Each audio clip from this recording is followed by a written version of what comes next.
Hello everyone. For this video, we'll show the example of school policy. But before that, we all know that according to 4th Sal to 2019, school policy is defined as the set of established expectation for specific behavior and norms within the school. So school policies are put in place to guide the day-to-day functioning of the school as well as to make it safe and effective place for learning to occur. So here now is the examples of the policy.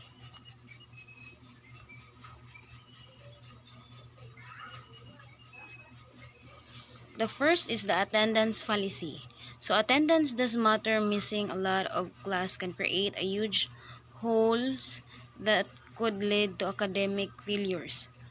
So the attendance policy is most important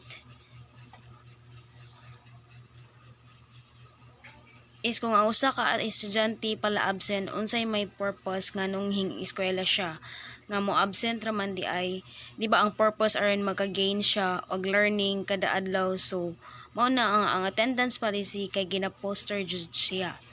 So the function of the attendance policy to ensure that all of the staff and the governors in our school are fully aware of and clear about the action necessary to promote good attendance. Through this policy are aimed to improve students' achievement by ensure high level of attendance and punctuality. So the next one is the anti-bullying policy. School have to make bullying prevention and bullying education a top priority. So the function this is to ensure that pupils learn in supportive, calming and safe environment without fear of being bullied, because students across the globe are affected by bullying every single day.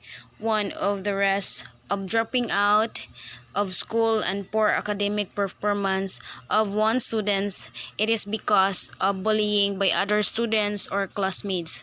In the way there has no confidence. So on 2013, President Benigno Aquino III has signed Republic Act 10627 or the Anti-Bullying Act 2013. So all the elementary students or the secondary students are school to adopt policies that will prevent and address bullying in the classroom. So this will be to addresses this concern among parents, teachers, and even students who are considered victims of bullying. The Anti-Bullying Act ensure that these cases will no longer fall into deep errors.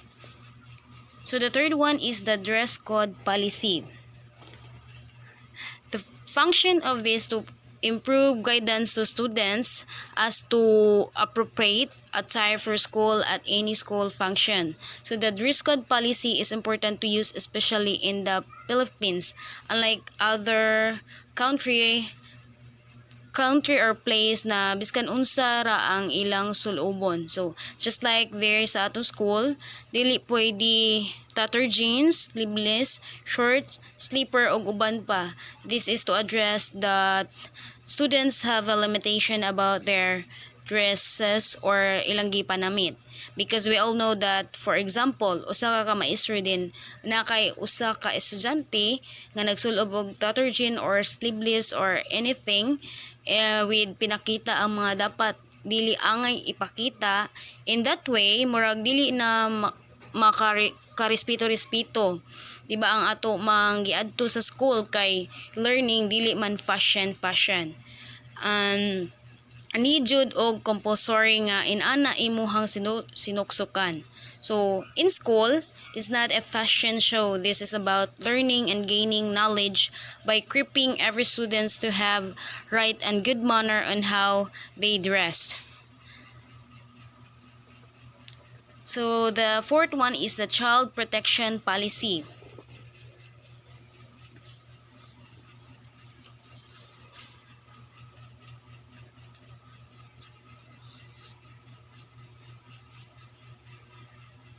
Child protection policy. This policy document provides the basis for good practice within the school for child protection work.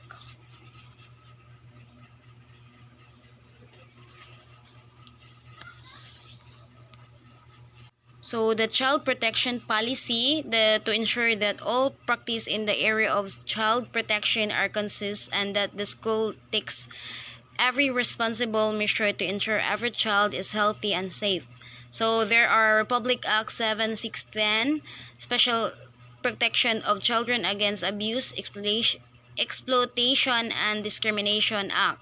So just for example, sa usa ka classroom kay naay indigenous students, kabultang nga lain sila, dili sila pareho nato but ato gyapon silang ibuli para lang lingawan sa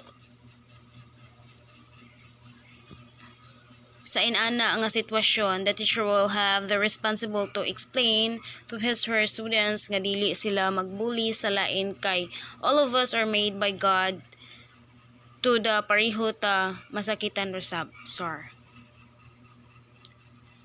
So the next one is the health and safety policy. So prevention and preparation are essential, especially in school, to reducing the risk of accidents and emergencies and minimizing harm when they do happen. So in this, to ensure that all members of the school or the community and visitors receive the appropriate training and information to be able to avoid hazards and contribute positively to their own health and safety. So example ani kana ang earthquake drill and the fire drill and etc. So the next is the cell phone or gadget policy. School have to make bullying prevention and bullying education a top priority.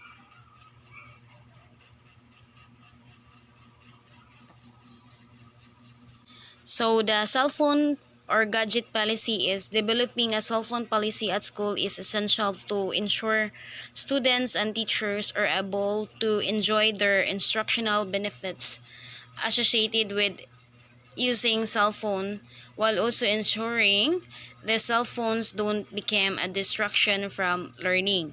So the cell phones may be used in school grounds before school, during lunch and after school. So during the class hours, cell phones must remain out of the sight and in a silent mode. So if the students need to place an emergency phone call during class hours, they should ask permission to accept or make a call to their parents. So if the students violate the school cell phone policy, the following may occur. So there are offenses. So first offense, if the students go to their teacher that their cell phone will be confiscated by their teacher and held in the teachers until the end of the class. So the second offense, the student's cell phone will be confiscated and held in the main office until the end of the school days. So the students' parents will be contacted and informed that the cell phones of their child has been confiscated. So the third offense, the student's cell phone will be confiscated and held in the main office until the student's parents are able to come to pick it up. So the next is the grading system policy. So in grading system policy, this is very important for everyone to know how grades are computed. So both parents or students need to know how grades derive objectively. So if there is no grading policy in the students might do what they want. It might possible they always late, absence, or tardiness to go on school and studying, so they get a lower grade. So the last one is the behavior policy. So in the behavior policy, the school behavior policy is therefore designed to support the way in which all members of the school can work together. So every school must have a written discipline or behavior policy which outlines the behavior which is expected from registered and sanction with it until imposed of breaches in discipline. Sanctions are the integral part of the school's policy in order to uphold the school's rules. So we have a behavior policy to promote positive behavior, empathy, respect, self-esteem, self-discipline, and awareness of appropriate behavior that sets children up for later life. So the last part, the purpose of the school policies are important because they help a school establish operating procedures and create standards of quality for learning and following, as well as set out expectation and accountability. So without this, schools would lack the structure and the function necessary to provide the educational needs of the students. So that's all for this school. That's all for this example of school's policy.